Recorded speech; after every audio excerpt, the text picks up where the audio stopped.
છે, અદાણી છે, કે ઘણા ઘણા મોટા મોટા સિદ્ધ વ્યક્તિઓ છે, તો એને પેલા હાર પહેરેલી હશે. પ્રભારી જીત હાસિલ નથી, પ્રભારી જીત હાસિલ પેલા હાર પહેરે.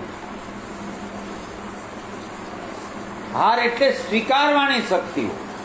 હાર એટલે તમને જગત ખોટા પાડે એની વાત નથી, કે તમે ખોટા જ પાડે તમે સહન કરજો એવી વાત નથી. સ્વીકારવાની શક્તિ તમારામાં જ્યારે આવે, ક્ષમા કરવાની ભાવના તમારામાં પ્રગટ થાય, સ્વીકારવાની શક્તિ તમારામાં પ્રગટ થાય, કે હાર બરાબર છે. એક હાર બરાબર. સંતના સાનિધ્ય કેટલા કેટલા હાર પહેરાવે, એની એટલી વાતો બધી સ્વીકારેલી હોય છે. અને સ્વીકારે પછી કેમ સ્વીકારે, કે એ વાત પાછી જીવનની અંદર આવે નહીં એમ સ્વીકારે. આપણે તો અટાણે સ્વીકારી સવારે પાછું એ નહીં માથાકૂટમાં પડ્યા, અટાણે સ્વીકાર લીધું, હા ભાઈ હું તને કાંઈ નહીં કહું, મારી ભૂલ થઈ ગઈ, હાલ સ્વીકાર લીધું. સવારે એ નહીં લઈને પાછા બેઠા હોય. એમ નહીં, એમ નહીં. આપણે તો પથારી કરવામાં જ હવાર કરી દે, તો હુંએ કહીએ, આરામ કહીએ, પથારી કરવામાં.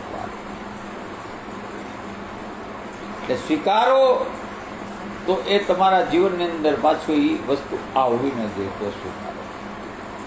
પણ આ લેસન આપણે એટલા માટે કરવાનું, એનું કારણ છે કે આપણે બોલીએ છીએ એટલે આપણે પરમ પવિત્ર છીએ નહીં, એનો આભાસે આપણને આને ન થવો જોઈએ. નકર આ તો હુરીહર ગામણો હે, કાલે અભિમાનનું બિંદુ પ્રગટ થાય.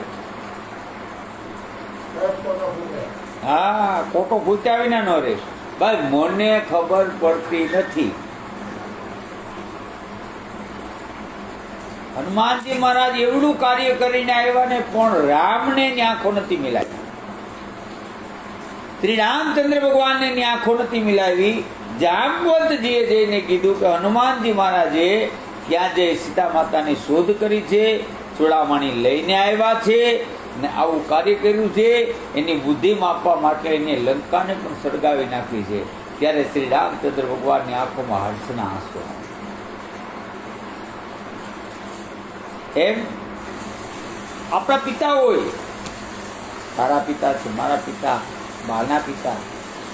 હવે એને એના પુત્રના વિખાણ એ પોતે ના કરે, પણ તમારી ગેરહાજરી હોય ને બે ચાર દાણા એમ કહે કે ભાઈ એ છોકરા જેવો છોકરો ન થયો, જબરદસ્ત, તે પિતાની આંખમાં હર્ષના આંસુ આવી જાય. એમ આ જગતની અંદર આપણો બાપ નારાયણ છે, શ્રી કૃષ્ણ છે.